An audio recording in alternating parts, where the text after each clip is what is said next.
Assalamualaikum warahmatullahi wabarakatuh. Selamat pagi. Apa kabar kalian semua? Semoga baik sekali ya.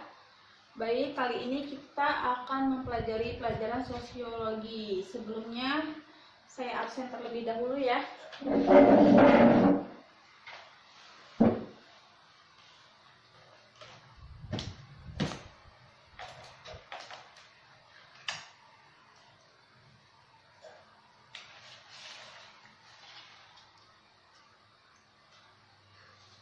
Muhammad Adnan Adalawi,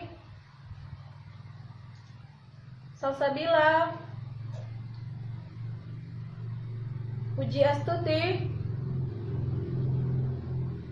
Roni Hermawan. Baik, hadir semua ya. Alhamdulillah. Selanjutnya kita langsung masuk materi.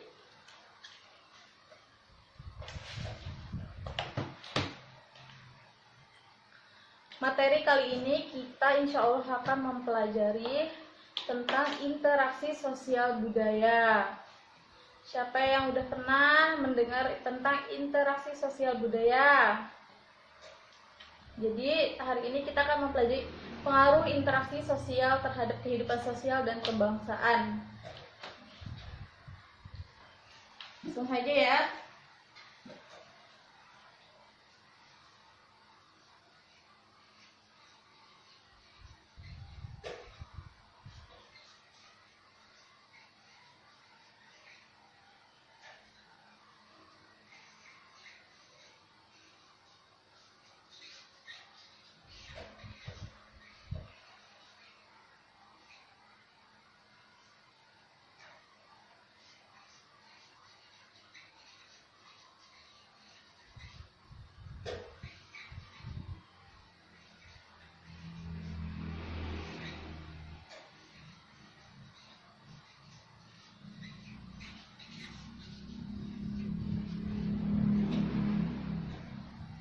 Jadi salah satunya itu mobilitas sosial adalah, jadi dari pengaruh interaksi sosial terhadap kehidupan sosial dan kebudayaan nih ya.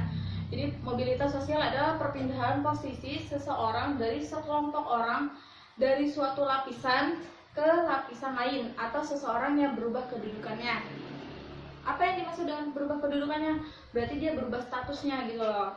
Sosial dari suatu lapisan ke lapisan lain seperti menjadi lebih tinggi atau lebih rendah dari sebelumnya, atau hanya berpindah peran nih tanpa berubah kedudukan, boleh. Terus ada apa aja sih di bentuk di mobilitas sosial itu? Selanjutnya ada bentuk-bentuk mobilitas sosial. Bentuk-bentuk mobilitas sosial.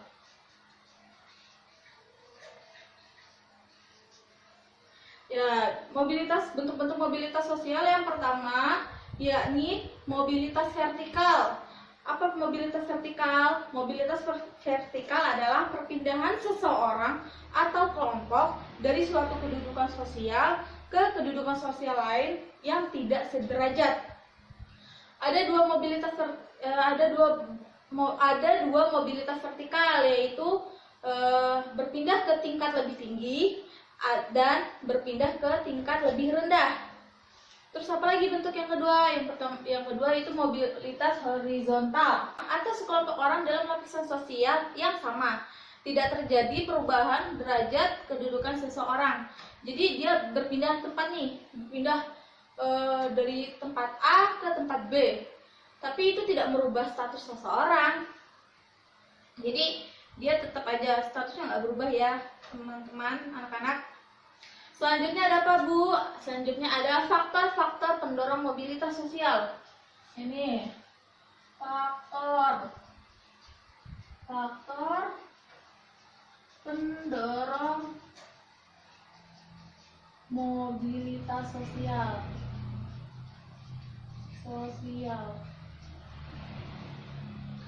Ada apa saja yang faktor-faktor yang mendorong mobilitas sosial nih? Apa sih yang mempengaruhi mobilitas sosial itu terjadi? Yang pertama yakni ada struktural masyarakat. Struktural masyarakat adalah struktur masyarakat Indonesia yang sangat terbuka. Orang miskin dapat mengalami mobilitas sosial setinggi-tingginya, bahkan menjadi presiden. Jadi tidak menutup kemungkinan orang miskin itu untuk menjadi presiden, tidak menutup kemungkinan. Jadi nggak mungkin nih kamu orang miskin bakal jadi presiden, nggak mungkin. Kata siapa itu mungkin ya. Yang kedua, individu. Setiap individu memiliki perbedaan dalam hal sikap, pengetahuan, dan keterampilan. Jadi setiap orang nih mempunyai sikapnya masing-masing, keterampilannya masing-masing, pengetahuannya masing-masing, ya nggak? Kayak misalkan si A punya keterampilan bikin baju nih, si B bikin sepatu, si C bikin tas, kan beda-beda, nggak ada yang sama. Jadi setiap orang itu mempunyai kelebihannya masing-masing gitu ya. Yang ketiga yaitu sosial. Saat dilahirkan, tidak ada satu manusia pun dapat memilih status. Apabila tidak puas dengan kedudukan yang diwariskan oleh orang tuanya, ia dapat mencari kedudukannya sendiri di lapisan sosial yang lebih tinggi. Jadi kayak misalnya kita lahir nih, saya maunya lahir langsung jadi presiden. Itu nggak bisa ditentuin ya. Jadi nggak bisa, pokoknya kalau anak saya lahir harus jadi ini. Itu kita nggak bisa menentukan. Semua itu terjadi dengan sendirinya atau usaha kita.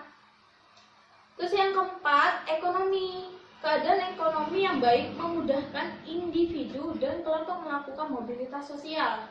Jadi apa sih ekonomi yang mempengaruhi ekonomi? Jadi contohnya kayak gini, saya pindah ke kota untuk mencari penghasilan yang lebih, atau Bu, di desa penghasilannya sedikit, saya mau pindah ke kota. Ya, itu nggak masalah. Itu termasuk salah satu faktor pendukung mobilitas sosial. Selanjutnya ada politik. Indonesia memiliki stabilitas politik yang baik sehingga para pemimpin dapat menjalankan pembangunan yang baik. Selanjutnya ada kemudahan akses pendidikan. Yang dimaksud dengan kemudahan akses pendidikan, pada zaman penjajahan, pendidikan sulit didapat di bangsa Indonesia. Pada bangsa Indonesia sebagian besar masyarakat tidak bisa membaca. Jadi kemudahan akses pendidikan, kalian tahu kan pada zaman dahulu itu kayak kurang banget tentang pendidikan. Jadi banyak orang zaman dahulu itu nggak sekolah, atau dia nggak bisa membaca gitu kan. Jadi banyak nenek-nenek kita atau orang tua kita banyak sekali yang tidak bisa membaca. Tapi sekarang kayaknya udah nggak ada ya, semua bisa baca ya. Selanjutnya apa lagi Bu? Faktor-faktor penghambat mobilitas sosial nih. Tadi faktor pendorong, sekarang faktor penghambat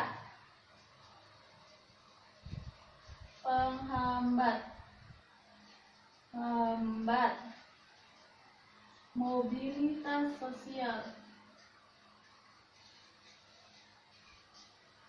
Jadi ada faktor pendorong, ada faktor penghambat. Jadi kalau ada yang bikin lancar, pasti ada yang bikin mampet juga. Kayak ada yang mendukung, ada yang tidak mendukung. Faktor-faktor penghambat mobilitas sosial ya ini kemiskinan.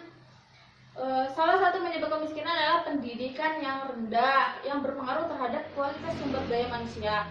Akibatnya, tingkat kemudahan untuk mendapatkan pekerjaan terbatas. Jadi, pendidikan itu sebenarnya nggak begitu mempengaruhi tentang pekerjaan. Akan tetapi, tingkat pendidikan, semakin tinggi tingkat pendidikannya, maka kita akan mendapatkan pekerjaan yang semakin baik gitu ya. Jadi kalau kalian Bu saya mau jadi presiden, Bu saya mau jadi ini, saya mau jadi itu, ya kalian harus pintar-pintar belajar ya, kejar cita-cita. Selanjutnya ada diskriminasi. Diskriminasi berarti pembedaan perlakuan karena alasan perbedaan bangsa, suku, ras, agama, golongan. Pada masa penjajahan terjadi diskriminasi pemerintah Hindia Belanda terhadap masyarakat keturunan Eropa dan masyarakat Indonesia. Apa sih diskriminasi itu?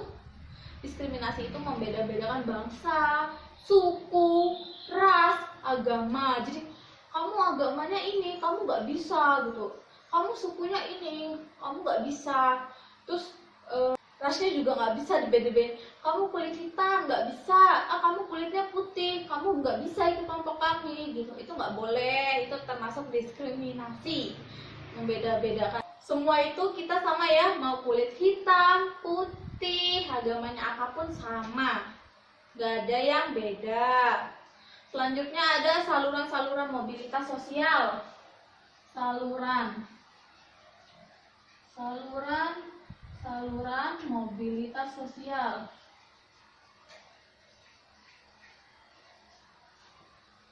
Saluran mobilitas sosial ini ada apa aja? Yang pertama, pendidikan. Merupakan saluran bagi mobilitas vertikal yang sering digunakan. Pendidikan memberikan kesempatan pada setiap orang untuk mendapatkan kedudukan yang lebih tinggi. Jadi, Ibu tadi saya udah bilang tadi kan, kalau kalian mau jadi presiden atau mau jadi orang penting itu harus belajar lebih tinggi, belajar yang lebih rajin lagi gitu ya. Terus pendidikannya juga harus tinggi, nggak cukup cuman tamatan SD, SMP, SMA tuh nggak cukup. Selanjutnya ada organisasi politik. Anggota partai politik yang profesional dan berdedikasi tinggi akan cepat mendapat status yang tinggi dalam partainya hingga akhirnya menjadi anggota dewan legislatif. Jadi kalau misalkan ya satu orang ini masuk nih dalam sebuah partai nih, orang ini, oh dia lulusan S3, oh dia pintar banget, dia punya kayak gini, pasti orang ini bakal jadi langsung punya pangkat yang lebih tinggi gitu. Kayak misalnya kalian dalam satu kelas nih ya, misalnya si A pinter, nah kalian bikin kelas, ada lomba nih, misalkan lomba cerdas cermat, terus pasti kalian, nih si A aja nih, dia bisa dia, jadi dia jadi dibangga-banggakan, jadi mempunyai status kedudukan yang lebih tinggi. Selanjutnya ada organisasi ekonomi, berupa koperasi dan budaya badan usaha. Koperasi bertujuan untuk mensejahterakan anggotanya. Jadi koperasi itu dibuat dengan tujuan untuk mensejahterakan anggotanya. Ya, selanjutnya ada organisasi profesi nih, himpunan orang-orang yang memiliki profesi yang sama sehingga mereka akan lebih kompak dan kuat. Kayak misalkan ada namanya organisasi PGRI, Persatuan Guru Republik Indonesia. Itu termasuk ke organisasi profesi. Jadi siapa sih anggotanya? Anggotanya itu semuanya guru. Gak ada PGRI ya anggotanya dokter, TNI itu gak ada. PGRI itu khusus guru. Jadi ada nih perkelompkan ini khusus dokter, ini khusus guru, gitu ada beda-bedanya ya. Biar apa sih Bu tujuannya dibeda-bedain gitu? Katanya nggak boleh beda-bedakan. Tujuannya kita biar bisa saling sharing atau berbagi. Jadi kamu misalkan nih Bu, si A sebagai guru, si B sebagai guru. Misal si A ngomong nih, saya di kelas capek, saya nggak kuat kalau anak-anak saya nakal. Si B bisa ngasih saran, ngasih semangat. Kamu nggak boleh capek, kamu harus semangat itu ya. Jadi mereka saling menyemangati dengan tujuan semakin kuat, semakin baik. Selanjutnya ada dampak positif mobilitas sosial dan dampak negatif mobilitas sosial. Oke.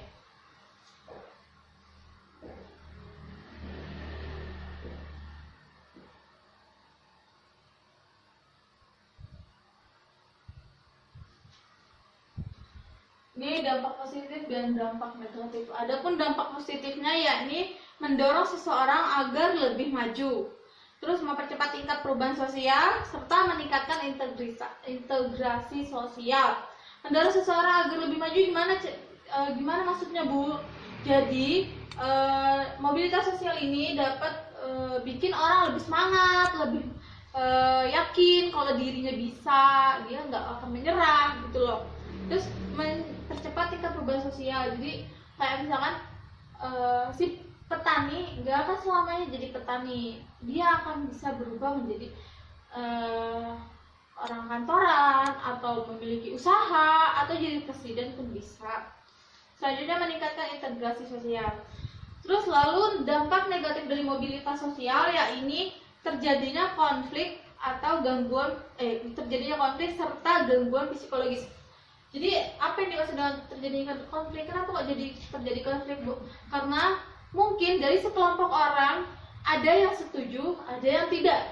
Jadi terjadinya perdebatan antara mereka dan pada akhirnya terjadi konflik. Terus gangguan psikologisnya gimana, Bu? Kayak misalkan mereka sudah berdebat, mereka sudah berjuang dengan caranya masing-masing, tapi mereka kalah dalam konflik tersebut. Mungkin mereka menjadi stres, akhirnya gangguan psikisnya terganggu, gitu ya. Ada yang ditanyakan untuk materi hari ini? Jadi pengaruh interaksi sosial terhadap kehidupan sosial dan kebudayaan itu salah satunya itu mobilitas sosial, gitu ya. Ada yang ditanyakan lagi? Gak ada. Mungkin untuk hari ini cukup, untuk mungkin materi hari ini cukup sampai di sini. Minggu depan kita bertemu lagi. Semoga dalam keadaan sehat walafiat. Karena sekarang udah jam 12 siang, waktunya kalian istirahat. Kita akhiri pelajaran sampai di sini. Ibu minta maaf atas kesalahan. Kalau ada kesalahan bicara atau gimana, Ibu minta maaf. Assalamualaikum warahmatullahi wabarakatuh.